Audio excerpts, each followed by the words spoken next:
Hello, मैं सौरभ आर्जू भौमिक। मैं एक नीट के लिए पार्शियल ड्रॉपर हूँ, जैसे कि आप सब लोग जानते ही होंगे। और इस साल मैं नीट 2026 के लिए प्रिपरेशन ले रहा हूँ। तो इसी बीच मेरा एक्चुअली ऑर्गेनिक में जो मेरा टारगेट था, मैं तो एक बंगाली हूँ, तो दुर्गा पूजा के अंदर ही मेरा ऑर्गेनिक ख़त्म करने का इरादा था, तो मैं वो पूरा कर लिया। और इसी बीच में मेरा टेस्ट था, मतलब आकाश का टेस्ट था। अगर हाँ, मैं रिव्यू दिया था आकाश का FT3। और उसके बाद मेरा रैंक बूस्टर टेस्ट था, जो हुआ था लास्ट संडे को। मतलब ये तो ट्यूसडे है और वो तो था संडे को। मतलब आप कैलकुलेट कर लेंगे कौन सा तारीख पे था। और जो एग्ज़ाम हुआ है भाई, बहुत ही मतलब आप लेवल का क्वेश्चन था। और फिज़िक्स केमिस्ट्री तो मॉडरेट ही मैं कहूँगा, मतलब इजी टू मॉडरेट। केमिस्ट्री तो बहुत ज़्यादा इजी था, मतलब बहुत ज़्यादा कुछ दिक्कत नहीं आया कि एक दो क्वेश्चन छोड़कर, मतलब एक ही क्वेश्चन था जो खुद से गलती हो सकता था। लेकिन उसके बाद केमिस्ट्री में तो ज़्यादा कुछ घुमा फिरा के दिया नहीं था। और फिज़िक्स में जो था कि एक दो क्वेश्चन था बहुत लेंथी, मतलब एक दो नहीं, क्वेश्चन को घुमाने का मतलब उसका जो इस टेस्ट में किया गया है कि बहुत ज़्यादा क्वेश्चन को लेंदी किया गया है। फिज़िक्स के लिए मैं बात कर रहा हूँ, तो वो मेरा 150 प्लस रहा। लेकिन दो क्वेश्चन मेरा कंसेप्चुअल गलती था, तो मतलब उसमें थोड़ा बहुत रिपेयर करने का ज़रूरत है। और सिलेबस था, फिज़िक्स में मैकेनिक्स था पूरा। और केमिस्ट्री में क्या था, केमिस्ट्री में पूरा फिज़िकल केमिस्ट्री था, केमिकल बॉन्डिंग को छोड़कर पूरा फिज़िकल केमिस्ट्री। और उसके बाद था बायोलॉजी में, जो एक्चुअल में बहुत ही ज़्यादा कंसेप्चुअल और एनसीईआरटी के बाहर से भी क्वेश्चन था। और मतलब मैं रिव्यू देख रहा था सभी अदर्स मतलब स्टूडेंट्स का, जो यूट्यूब पे है, तो वो लोग बोल रहा है कि MBBS का क्वेश्चन दे दिया गया है। तो हाँ, वैसा ही कुछ था, अगर आप मानोगे नहीं तो वैसा ही कुछ था। मैं क्वेश्चन को दिया हाँ, जैसे कि मैं बोल रहा था कि बायोलॉजी का क्वेश्चन बहुत ज़्यादा घुमा फिरा के दिया गया था, और रीजनिंग बेस्ड क्वेश्चन बहुत ज़्यादा था, जैसे कि मेरे को लगा। एक मैं क्वेश्चन बोल रहा हूँ कि एक पेशेंट का कोरोनरी आर्टरी डिजीज़ हुआ है, उसके बाद उसका मायोकार्डियल इन्फेक्शन आया है, मतलब हार्ट अटैक। और उसके बाद मतलब क्या होगा, उसके सिम्टम्स क्या आएगा ये वाला क्वेश्चन, मतलब थोड़ा बहुत ऊंचा लेवल का क्वेश्चन दिया गया था। और इसमें मेरा गो गबर हो गया जैसा कि आप सब जानते ही होंगे। जो क्वेश्चन पूरा 3 घंटे में दिया हुआ है, मतलब ये टेस्ट, तो वो बताएगा क्या बीत गया, मतलब 2025 का याद आया कि नहीं, एटलीस्ट बायो में। और अगर आप फिज़िक्स केमिस्ट्री पहले करते हो और आसान क्वेश्चन आए हैं ये मानकर आप मतलब 1 घंटे या फिर 50 मिनट बायोलॉजी के लिए छोड़ते हो, तो आपका क्वेश्चन मोस्टली, मतलब मैं जैसा देखा था, मोस्टली आपका 100% क्वेश्चन तो अटेम्प्ट नहीं हो। एटलीस्ट बायोलॉजी में 1 घंटा तो लग रहा है, मेरा 1 घंटा 10 मिनट लग गया। और जिसका भी मैं देखा कि 1 घंटे से ऊपर ही आया था, मतलब ऐसा ही, मतलब स्टेटमेंट पे स्टेटमेंट और रीजनिंग पे रीजनिंग, कोई क्वेश्चन ऐसा नहीं कि डायरेक्ट स्ट्रेट फॉरवर्ड दिया है। मतलब हर एक क्वेश्चन, मतलब 90 क्वेश्चन आता है तो 88 क्वेश्चन पूरा वैसे ही था।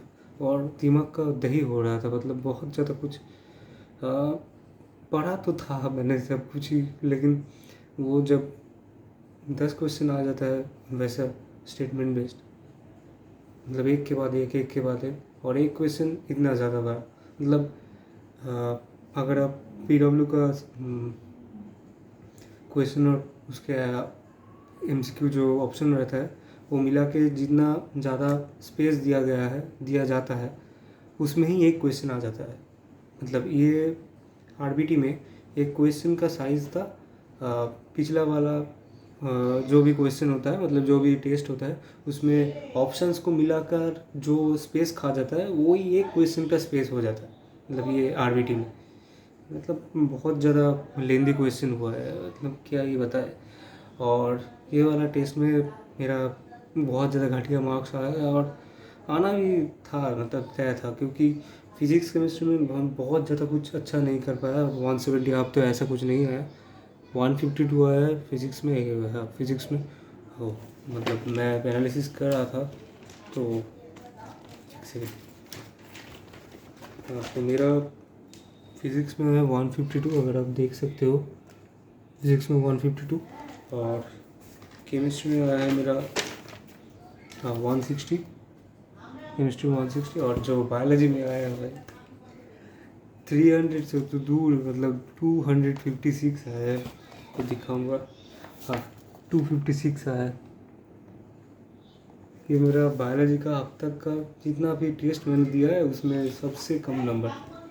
और मतलब मेरा टोटल आया है 6 क्या बोल रहा हूँ, 568, ऐसे 568 आया। और आरबीटी 3 और रैंक आया है 1576।